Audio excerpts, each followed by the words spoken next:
Aprendendo com a Divina Vontade, número 57, Livro do Céu, volume 8, continuação.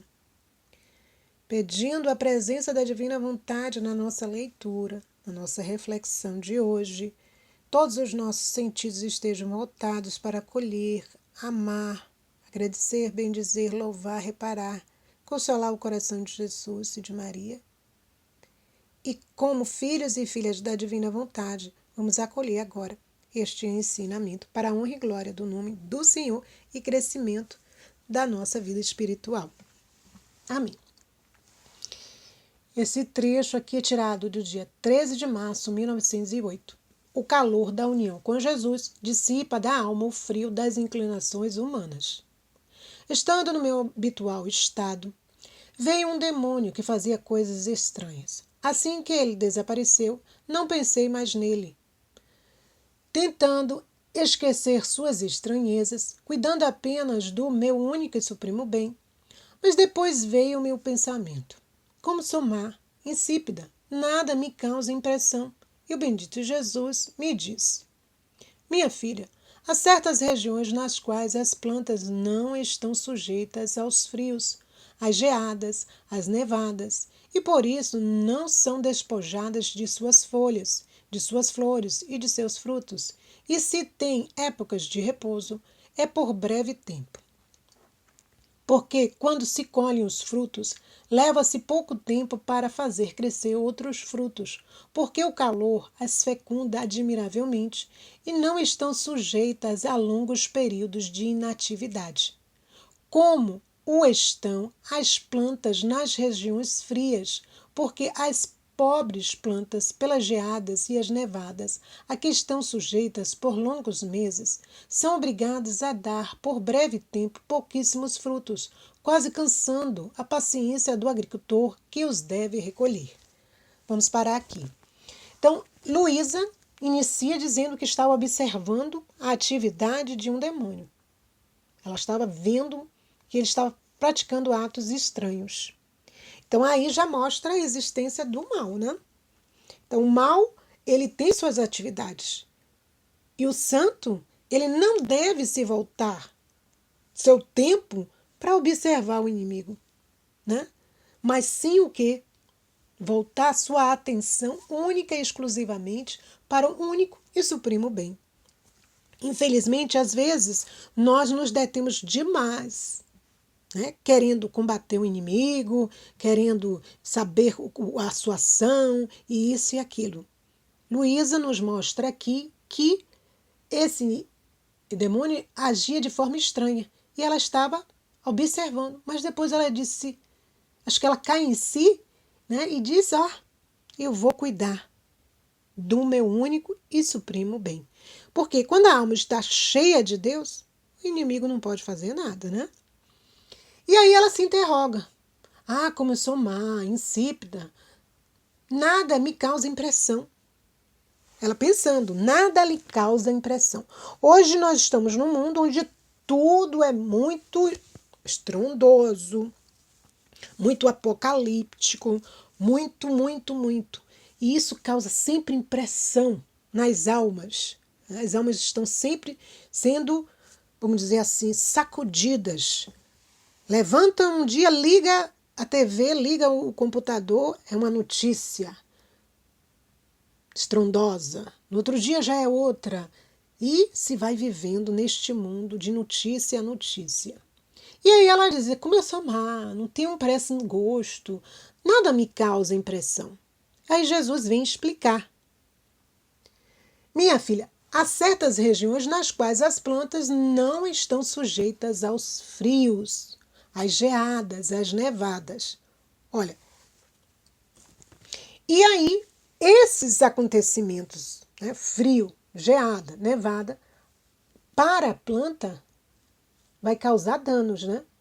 Mas tem plantas que estão em certas regiões, não estão sujeitas a isso. E por isso não são despojadas. Elas não perdem suas folhas, elas não perdem seus frutos, elas não perdem suas flores.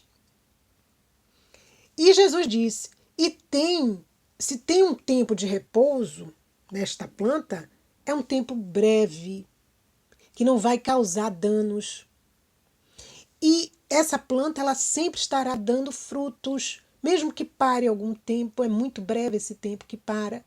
Por quê? Porque o calor fecunda admiravelmente estas plantas e não as deixa inativas. Já as plantas das regiões frias, elas estão sujeitas ao frio, às geadas, às nevadas, né? E estas pobres plantas, né, elas passam longos períodos obrigadas a não darem frutos. Com certeza perdem suas flores, suas folhas, seus frutos são muito escassos, porque o período de inatividade é muito grande.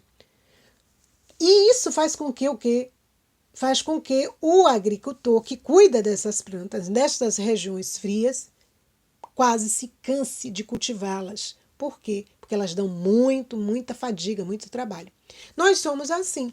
Então, se nós estivermos debaixo do sol admirável da divina vontade, nós seremos essas plantas que não estaremos sujeitos aos frios, às geadas, às nevadas e daremos sempre frutos. Olha aí, Deus quer que a gente dê o quê? Frutos 100 por 1. Sempre dando frutos ao Senhor, alegria ao agricultor. Né? Continuando. Assim são as almas que chegaram à união comigo.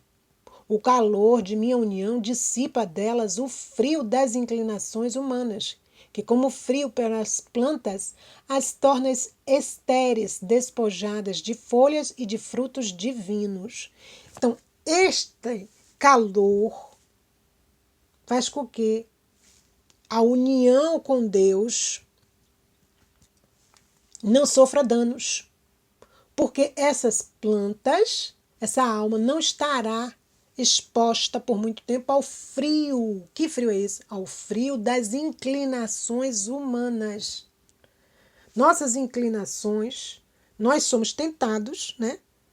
Devido ao quê? Às nossas concupiscências, às nossas inclinações, as concupiscências da carne, aquilo que a carne quer. A carne quer sempre o prazer, a satisfação.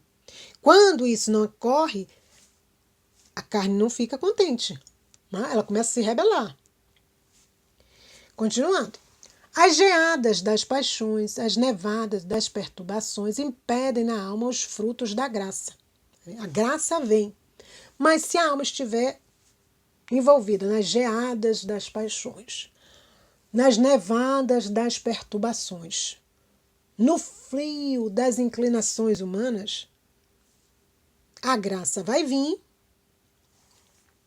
mas vai impedir na alma os frutos desta graça. Os frutos. Porque o que Deus quer da planta? Ele quer da planta o quê? O fruto. Qual é o seu fruto? O que você está dando? Vamos parar para perceber nossa alma como uma árvore. Qual o fruto que nós estamos gerando dia a dia, né, para o Senhor? Frutos de quê? De santidade, de virtudes, de bons exemplos, de bom comportamento, né, de uma boa relação com Deus, de uma vida espiritual ativa, crescente. Porque se a gente não cresce, a gente desce, a gente decresce. Então aqui é este momento onde eu preciso investir dia e noite na minha vida espiritual, no meu crescimento espiritual. Muitos estão correndo e investindo o tempo todo nas coisas materiais, esquecendo que tem uma alma e essa alma precisa ser preenchida da vontade de Deus, preenchida pelo próprio Deus, a fim de que ela possa crescer. O tempo de crescimento é agora. O tempo de nós darmos frutos da graça é agora. Continuando. Estando a alma à sombra de minha união, nada lhe faz impressão. Nada entra em seu interior que perturbe nossa união e nosso repouso. Toda a sua vida gira em torno de meu centro, assim que suas inclinações, suas paixões são para Deus, E se alguma vez se faz uma breve pausa, não é outra coisa que um simples ocultamento meu para dar-lhe depois uma surpresa de maiores alegrias, e assim poder saborear nela frutos mais refinados de paciência e de heroísmo que exerceu durante o meu ocultamento. Olha que coisa maravilhosa. Então, se a alma tem uma inclinação, tem suas paixões, estão tudo voltadas para onde? Para Deus. Nesta alma que está unida a Deus, nada impressiona essa alma. Hoje nós vivemos, como eu disse anteriormente, num mundo onde tudo é feito para impressionar, para chocar, para chamar atenção, né? Para estar no pódio, né? Ali em destaque. E numa alma que está unida a Deus, nada lhe causa impressão. Por quê? Porque a união com Deus dissipa a sombra, né? As sombras, o frio das inclinações humanas na alma. Então, toda inclinação, toda paixão corre para Deus, porque a alma tem como centro Deus, nada mais. Se alguma vez se faz uma breve pausa, é para quê? Quando Deus se oculta dessa alma, é por um breve instante. Para quê? Para quando ele voltar, ele vai saborear nesta alma o quê? Os frutos refinados de quê? Da paciência, do heroísmo, porque na ausência do Senhor, né, onde o Senhor se oculta na realidade, ele se esconde, essa alma vai às vezes até pensar, o Senhor me abandonou, me deixou, mas eu vou persistir, né, nos bons propósitos, nas virtudes, eu vou ter como o centro Deus e nada mais. E aí a paciência entra em vigor, o heroísmo entra em vigor. E a alma pacificada, ela vai o quê? Ela vai esperar o Senhor voltar a se mostrar. Continuando. O oposto acontece com as almas imperfeitas.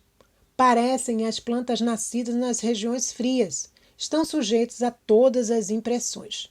Assim que sua vida vive mais de impressões do que de razões e de virtudes. As inclinações, as paixões, as tentações, as perturbações e todos os eventos da vida são tantos frios, gelados, nevados, granizados, que impedem o desenvolvimento de minha união com elas. E quando parece que fizeram uma bela floração, basta um novo acontecimento, uma coisa que lhes faça impressão, para fazer que se murche esta bela floração e fazê-la cair por terra. Assim que se encontram sempre no princípio, e pouquíssimos frutos produzem, e quase cansam minha paciência em cultivá-los. Olha aí, numa alma imperfeita, tudo impressiona essa alma. Tudo impressiona. Então, ela vive de impressão a impressão. Assim, suas razões e suas virtudes são tocadas por essas impressões. Então, as inclinações, as paixões, as tentações, as perturbações, todos os eventos da vida são tantos frios para esta alma. E isso impede essa união, o desenvolvimento da união com Deus. Por quê? Porque tudo impressiona a alma. Basta um novo acontecimento que ela perde, vamos dizer assim, ela perde o foco, perde o centro e vai se impressionar com aquilo. Muitas vezes as pessoas estão muito voltadas com a questão do final dos tempos, o que é que vai acontecer, profecias de grandes acontecimentos, de grandes castigos, e volta todo o tempo a pensar nisso, ao invés de estar se preparando, ao invés de estar buscando uma reunião mais perfeita com Deus, ao invés de estar buscando conhecimentos celestiais a fim de robustecer a sua fé. Não, está preocupado. Como é que a gente vai se salvar? Como é que eu vou achar um esconderijo? Como é que eu vou fazer isso? Vou armazenar tanto de comida, tanto de roupa, tanto de água. E começa a pensar essas coisas. Gente, a gente está perdendo tempo. O mais importante do que cuidar da casa exterior é cuidar da casa interior. Porque às vezes você pode ter tudo isso, preparar todas essas questões, né? Para os momentos difíceis. Só que a sua alma não está preparada. E aí? Trabalhou em vão. Então o Senhor está dizendo isso, que essas impressões do mundo fora faz com que a alma às vezes até mostre o quê? Que está se desenvolvendo. Vai dar uma bela floração, mas é tudo o quê? Muito superficial. E isso cansa o agricultor que é Jesus. Por quê? Porque ele diz assim que se encontram sempre no princípio, como parece que estão se desenvolvendo, que estão caminhando, voltam e começam tudo de novo, porque tudo impressiona esta alma. Basta um acontecimento novo que a alma já, vamos dizer assim, se descontrola e já parte para outros caminhos, a sua atenção se volta para essas questões do mundo e esquece dessa união, desse trabalho de união contínua com o Senhor. E ele diz: quase me cansa a paciência em cultivar, né, essa união com esta alma imperfeita. 15 de março de 1908. As almas, quando estão cheias de Deus, as tempestades não têm força para agitá-las. Esta manhã sentia-me mais do que nunca oprimida pela privação de meu sumo e único bem, mas, ao mesmo tempo, aprazível, sem aquelas ânsias que me faziam girar céu e terra e que só me detinha quando o encontrava. E dizia entre mim: que mudança! Sinto-me paralisada pela dor da tua ausência. Porém, não choro. Sinto-me uma paz profunda que toda me investe. Nenhum fôlego encontrar, ao contrário, entra em mim. Neste momento, o bendito Jesus veio e me disse: vamos parar aqui. Olha aí. Antes, Luísa estava refletindo que antes, pela privação de Deus do seu sumo e único bem, Jesus, ela não agia da forma que ela estava agindo naquele momento. Ela se sentia o quê? Sem ânsias, sem agitação. Porque antes, quando Jesus faltava, ela saía, girando, buscando no céu, na terra, até encontrar Jesus para se acalmar. E agora ela percebe que há uma mudança, né? A ausência de Jesus continua paralisando, né, o seu interno. Paralisa, mas ela não chora. Ela sente uma profunda paz. Algo que não acontecia. E Jesus vai explicar por que está acontecendo isso. Então, como é maravilhoso. A alma vai percebendo o progresso que Deus vai fazendo na alma, né? Nós que vamos caminhando com Jesus, nós vamos percebendo. Olha, se acontecesse anos atrás este evento, talvez eu não respondesse da mesma forma como estou respondendo hoje. E a gente vai notando com a divina vontade que as coisas do mundo, cotidiano, com suas alegrias, com suas tribulações normais, passa a ser um pouco indiferente. As coisas começam a perder aquela intensidade, às vezes negativa, que tinha quando saía do nosso querer, quando saía do nosso planejamento. Hoje nós vemos que a mão de Deus está em tudo. Mesmo que o homem fora se agite um pouco, de dentro a alma corre logo para manter a paz, para não perder essa união, essa comunicação com Deus, porque ela sabe que é imprescindível isso é importantíssimo. Então o exterior não deve entrar na alma, embora ela esteja envolta às vezes naquele exterior que está agitado, que está confuso, que está em situação de provas, mas dentro ela tem que manter aquela paz. E aí Jesus explica por que Luísa está sentindo esta mudança. Minha filha, não te queiras afligir. Deve saber que quando há uma forte tempestade no mar, onde as águas são profundas, a tempestade não é mais que superficial. A profundidade do mar está na mais perfeita calma. As águas permanecem tranquilas e os peixes, quando advertem a tempestade, para estarem mais seguros, vão refugiar-se onde as águas são mais profundas. É isso mesmo que acontece. Quando a gente vê, percebe que a agitação, que a tempestade está se formando, que vai desencadear uma tempestade, né, na vida da pessoa ou em torno dela, o que é que a alma faz? Ela sabe que as águas que estão superficiais vão se agitar, mas ela corre para o fundo do mar, para encontrar o que? A tranquilidade. E onde ela vai encontrar essa tranquilidade? Em Deus. Ela não vai deixar a tempestade vir e ela ficar ali, né, dando sopa. Não. Ela corre e vai mergulhar nas profundezas do Senhor. Assim que toda a tempestade se descarrega, onde o mar contém pouquíssima água. Então, onde ali está pouca água, está tendo aquela agitação, aquela confusão, aquele estardalhaço, né? Porque o inimigo faz isso, o mundo faz isso. E às vezes Deus vai permitindo tudo isso, para ver como está o desenvolvimento dessa alma, o nível da fé desta alma. Porque como as águas são poucas, a tempestade tem a força para agitá-la desde a superfície até o fundo e transportá-la para outros pontos do mar. Tá vendo? Então, a alma aprende na divina vontade que tudo está debaixo da vontade de Deus. Tudo. Né? E, portanto, a relação dela com Deus, essa unidade, essa união, ela não pode perder por nada. Por nada. Então ela sabe, a tempestade montou, ela corre para onde? Vai mergulhar na profundeza do mar, que é Deus, que é a vontade de Deus, para que ela não seja atingida, não perca a tranquilidade interna. Assim, acontece às almas quando estão todas cheias de Deus, até a borda, até derramar-se fora. As tempestades não têm a força para agitá-las no mínimo, porque contra Deus não há força que valha. No máximo, a sentirão superficialmente. É isso. Essas almas vão aprendendo a se tornarem o quê?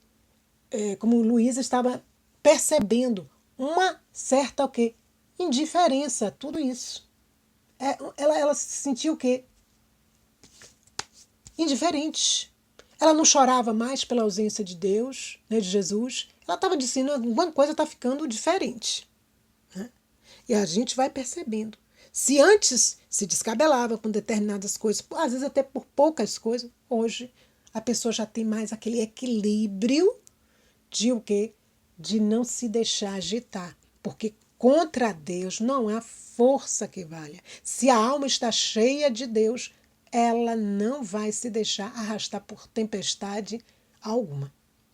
Mas assim que percebem a tempestade, põem em ordem as virtudes e se refugiam no mais profundo de Deus, tá vendo? Elas botam em ponto de guarda as virtudes e vão se refugiar o quê? Vão buscar a força de quem? Em Deus. Vão mergulhar em Deus. Assim que exteriormente parece que há tempestade, mas tudo é falso, porque é então quando a alma goza de mais paz e repousa tranquila no seio de Deus, como os peixes no seio do mar. Olha esse desenvolvimento. Quer dizer, externamente a tempestade está acontecendo, mas é falso. É falso. É como se fosse assim um cenário. Monta-se o cenário, é como uma tempestade. A gente olha, está armando o tempo está ficando acinzentado, escurecendo, e aí começa aquelas gotas, e de repente as gotas de água começam a se intensificar, a chuva começa a se intensificar, mas de repente aquela tempestade passa e o sol aparece. Então tudo é falso. Por quê? Porque quando a alma percebe que os movimentos estão todos sujeitos à vontade de Deus, ela mesma, ela tem a força dentro dela de até mandar acalmar o vento e o mar. Cala-te. O filho da divina vontade deve fazer esta tentativa, não para tentar a Deus, não é isso.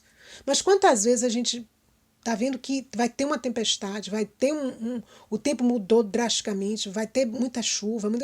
Começa a rezar, começa a ordenar o tempo que volte à calmaria. Que volte à calmaria. Você vai perceber. Eu já tive algumas experiências nesse sentido. Como, de repente, pouco a pouco, a tempestade passa e a brisa leve toma conta. Eu fico assim, às vezes, admirada com a graça de Deus. Eu digo, Deus seja louvado por isso, porque nós temos que tomar vamos dizer assim, a consciência que nós somos batizados em todas as fontes moram em nós. As fontes divinas moram em nós. O Salmo diz, né? Um dos salmos da Bíblia nos diz: as fontes de Deus moram em ti. Por que moram em nós? Porque Deus mora em nós. Se Deus mora em nós, estamos refugiados no mais profundo de Deus, o que acontece? O mar, ele tem que se acalmar. O mar tem que se acalmar. E aí a gente vai ver a glória de Deus, o poder de Deus através de nós, né? Nós só somos instrumentos, mas o poder de Deus, ele age. O oposto para as almas vazias de Deus. Então, aquelas almas que estão sem Deus, vazias, ou que contêm pouco Deus dentro delas, as tempestades vão vir e tudo vai agitar. Assim, que se tem algo de Deus, o diminui. Aquele pouco que tinha, tirou, perdeu, porque a tempestade veio e foi suficiente para levar aquele pouquinho que ela tinha de Deus na alma. Não se necessitam fortes tempestades para agitá-las. Basta um vento leve para fazer fugir delas as virtudes. Então, bastou dar uma sacudida no barco, bastou um vento leve chegar, a alma já está correndo, já jogou fora as virtudes e já está agitada, correndo desesperada. Aliás, as mesmas coisas santas, que para as almas cheias de Deus formam seu alimento excelente e tomam dele até saciar-se, para as outras se convertem em tempestades. Então, para algumas, até as coisas santas agitam estas almas, que estão vazias de Deus ou que têm pouco Deus. Enquanto que para as outras, que estão cheias de Deus, é alimento salutar, é excelente, e elas se alimentam dele até elas ficarem cheias, repletas. Para as outras almas, isto já é dor de cabeça, já dá confusão. Você já viu? São sacudidos por todos os ventos, por toda parte. Jamais é bonança para elas. Tudo é problema, ou seja, são almas problemáticas, porque tudo é problema. Se até as coisas santas para elas já causa agitação. Então, porque a razão o exige, que onde não está todo Deus, a herança da paz está distante delas. Então, a nossa razão vai exigir. A alma tem que estar revestida cada vez mais de Deus para que essa unidade aconteça, para que essa paz não se perca, para que essa bonança esteja presente. Enquanto que se só tiver um pouquinho de Deus, não é suficiente, porque qualquer vento vai levar embora essas virtudes que ela apresentava e a paz vai embora também.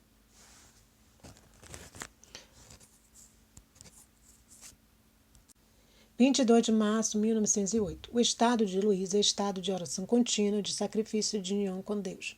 Já estamos chegando também ao final. São 2 trechos pequenos que nós vamos tratar agora. Continuando o meu habitual estado, encontrava-me fora de mim mesmo e me parecia ver M, quer dizer, uma pessoa, que não diz o nome completo, M.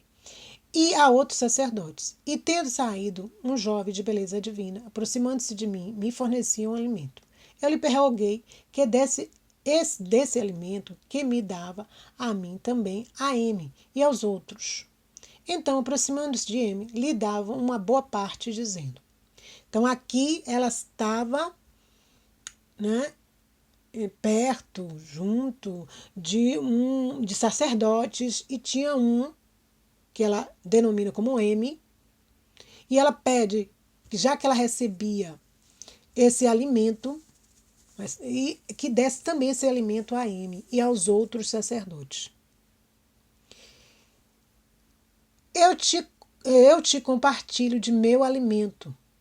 Então, aproximando-se de M, lhe dava uma boa parte, dizendo, eu te compartilho de meu alimento, mas você me tira a fome a M, a mim, dando-me as almas, apontando-lhe a obra que M quer fazer.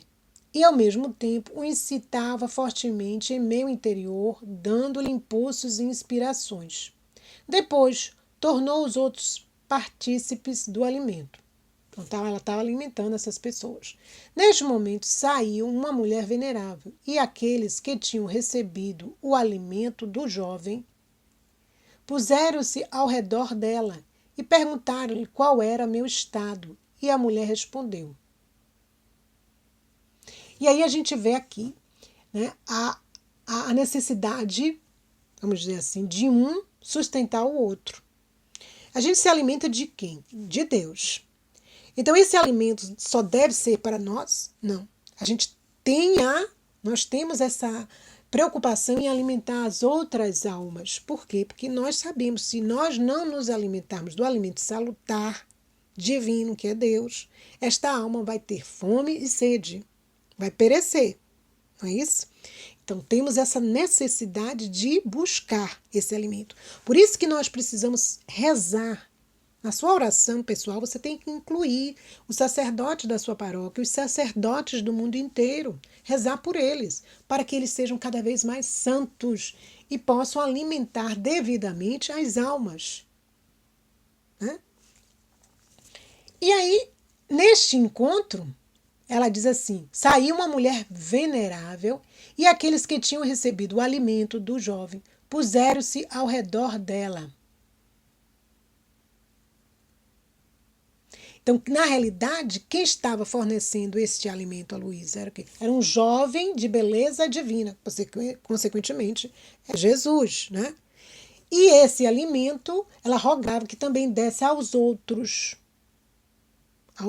que estavam ali, os sacerdotes. E aí, a mulher responde. O estado da alma de Luísa, desta alma, é estado de oração contínua, de sacrifício e de união com Deus. E aí, como é que a gente vai ficar? Rezando continuamente. Porque quando a gente está na divina vontade e a gente começa a aclamar constantemente a divina vontade, é isso que nós estamos fazendo. Rezando continuamente, nos sacrificando, nos unindo continuamente com Deus. Então, este estado onde a vontade de Deus está presente em todos os nossos atos, é esse movimento contínuo de unidade, de sacrifício e de contínua oração. Enquanto eu estava neste estado, está exposta a todos os eventos da igreja, do mundo e da justiça de Deus, e reza. Então ela está exposta. Luísa estava exposta a todos os eventos, quer dizer, ela passa a perceber todos esses movimentos da igreja, do mundo, como a justiça de Deus está respondendo a tudo isso. E reza, repara, desarma, impede, por quanto pode, os castigos que a justiça quer descarregar sobre as criaturas, assim que as coisas estão todas suspensas. Então, ela como uma vítima, buscando fazer a vontade de Deus em tudo, ela cumpre este papel de rezar, reparar, desarmar e impedir que venha sobre a humanidade os castigos. Agora, enquanto eu ouvia isso, eu dizia para mim, então, mas ela tinha consciência. Ela pensava e dizia, estão falando isso de mim, mas eu me sinto tão ruim. E eles dizem que eu estou neste estado. E ela diz assim, eu me encontrava na minha janelinha, perto de uma janelinha, onde ela via todos esses movimentos do mundo, da igreja, os flagelos que estavam preparados. E ela dizia, gemia, implorava e queria me desfazer em pedaços para impedir tudo. Mas quando eu estava nisso, desapareceu. E ela voltou ao seu estado normal. É aí que a gente vê o quê? Que a intercessão, como a intercessão, ela é importante. Mas não é qualquer intercessão. Nós vamos interceder na vontade de Deus.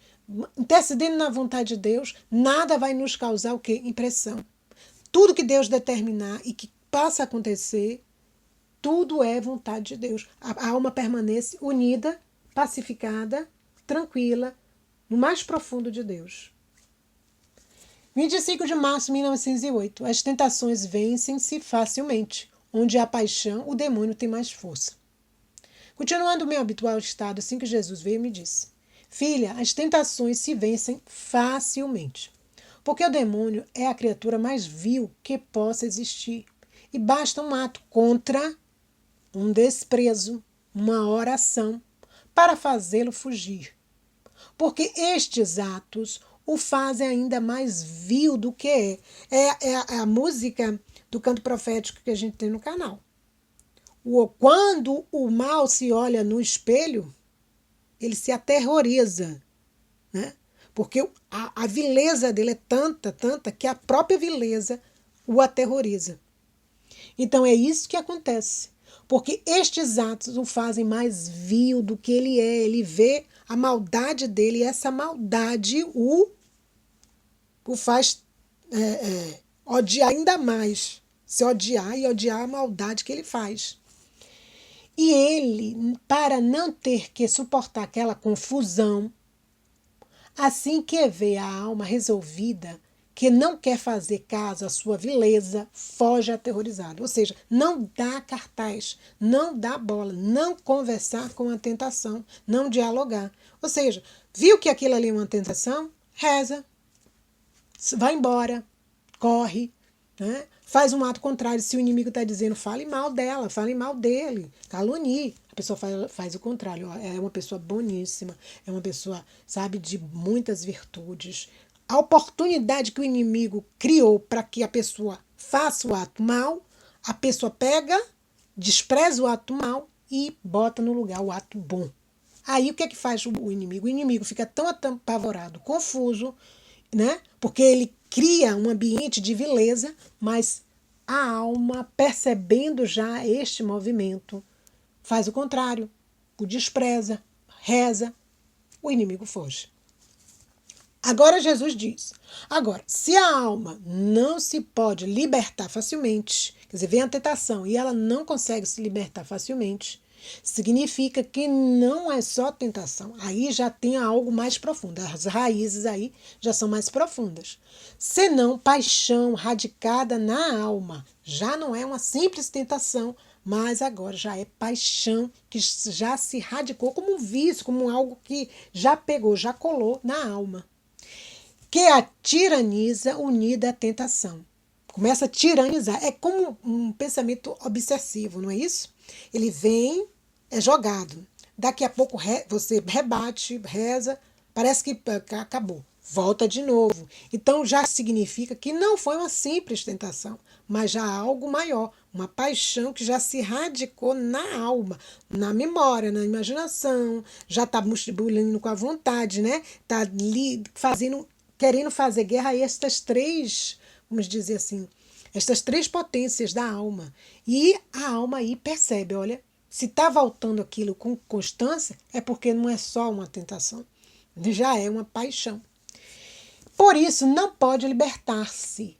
E onde há paixão, o demônio tem mais força para fazer da alma um brinquedo. Olha aí, um brinquedo. Ele faz da alma um brinquedo.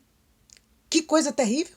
Então, a alma, sabendo disso, muitas vezes a gente vai ter que passar por processos de quê? De cura e libertação, no sentido de quê? Ao intensificar a observação a si mesmo. Olha, aquilo ali parece que não é só uma tentação, mas já é uma paixão. Como é que eu vou me livrar disso aí? Eu vou ter que me aprofundar mais, vou ter que rezar mais, vou ter que me buscar mais a confissão, vou ter que jejuar, porque tem certos tipos de demônio que só saem com o quê? Com o jejum e com a oração. Então não basta só rezar, é preciso jejuar. Não basta só jejuar e rezar. Às vezes tem que se confessar também. Adorar, ou seja, intensificar as nossas orações, a fim de que Deus vá sinalizando o que fazer. Deus vai mostrando a alma, olha, vai para esse lado, não faça isso, né? E aí a alma vai percebendo os movimentos do céu a seu favor e não contra ela.